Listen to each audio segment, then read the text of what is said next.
किया है कि उन्होंने अभी भी ग्राउंड पे पकड़ उनकी मजबूत है। इस पूरे शो के पीछे की राजनीति जो है उसको समझना जरूरी है, क्योंकि बाबूलाल नागर पर जैसे दुष्कर्म का आरोप लगा था 2013 में, उसके बाद तत्काल बाद सीबीआई की गिरफ्तारी के बाद में उनको पार्टी ने निलंबित कर दिया था, पार्टी से निकाल दिया था। आज बाबूलाल नागर जयपुर से दूदू आ रहे थे, रास्ते में पूरे रास्ते स्वागत के लिए द्वार लगाए गए थे, पूरे दूदू में जनता सड़कों पे खड़ी हुई थी उनके स्वागत में। तो ये जो पूरा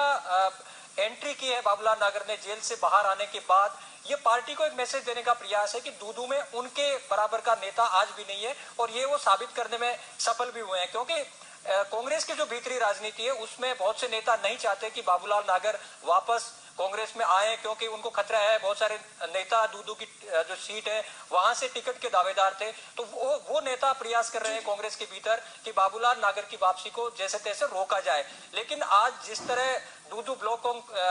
जो ब्लॉक की कांग्रेस कमेटी है उसी ने ये स्वागत सभा यहाँ पे एक गार्डन में रखी हुई थी, और यहाँ कांग्रेस के जो जयपुर के पूर्व सांसद है महेश जोशी, उन्होंने मंच पे आके घोषणा की कि बाबूलाल नागर को पार्टी में वापस शामिल करवाने के लिए प्रदेश प्रभारी गुरदास कामत, प्रदेश अध्यक्ष सचिन पायलट और सोनिया गांधी तक पैरवी की जाएगी। तो ये पूरा जो आज के शो का जो मकसद कहा जा सकता है उसमें बाबूलाल नागर पार्टी में जल्द अपनी वापसी चाहते हैं, क्योंकि 2018 में विधानसभा चुनाव होने हैं और यही सही वक्त है जब चुनावी तैयारी वो शुरू कर सकते हैं और अपना जो 3 साल ग्राउंड से बाहर रहे, क्षेत्र से बाहर रहे, तो यहाँ अपनी पकड़ मजबूत कर सकते हैं। तो जो पूरा आज का शो है, जो ये पूरी जाजम इन्होंने पॉलिटिकल जाजम बिछाई थी, इसका एक मकसद है कि कांग्रेस में वापसी हो और पार्टी को एक मैसेज देने का प्रयास कि आज भी दूदू में उनके बराबर का कोई नेता नहीं है, और ये साबित करने का प्रयास आज इस पूरे शो के दौरान बाबूलाल नागर की ओर से किया गया। हालांकि जो भीतरी खबरें आ रही है कांग्रेस के मुताबिक, एक धड़ा नहीं चाहता, शक्तिशाली नेता है उनमें,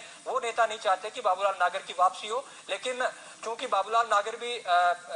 अगर केंद्र में कहा जाए तो मुकुल वासनिक उनके पैरोकार माने जाते हैं, पूर्व सीएम अशोक गहलोत हैं वो उनके पैरोकार माने जाते हैं, और अशोक गहलोत का जो पूरा खेमा है वो भी बाबूलाल नागर के साथ है। तो आने वाले दिनों में देखना होगा कि कांग्रेस की जो भीतरी राजनीति है वो क्या मोड़ लेती है। लेकिन क्या जो दूसरे नेता है वो सचिन पायलट के खेमे के हैं? क्योंकि अब देखा जाए तो बड़े स्तर पर भी राजस्थान कांग्रेस में 2 खेमे हो चुके हैं। बिल्कुल, देखिए खेमेबाजी साफ है, कांग्रेस में पहले भी खेमेबाजी थी, और सचिन पायलट का गुट ऐसा कहा जाता है, हालांकि कंफर्म नहीं है, लेकिन कहा जाता है कि सचिन पायलट का खेमा नहीं चाहता कि बाबूलाल नागर की वापसी हो। लेकिन बाबूलाल नागर का आज का जो भाषण था उसमें कुछ गौर करने लायक बात थी। बाबूलाल नागर ने सचिन पायलट के पिता जो कद्दावर नेता रहे कांग्रेस में, राजेश पायलट, उनको याद किया, और ये भी कहा कि राजेश पायलट ने ही उनकी जमानत ली थी जनता के बीच में आके कि बाबूलाल नागर कोई गड़बड़ी करते हैं तो वो ठीक करेंगे।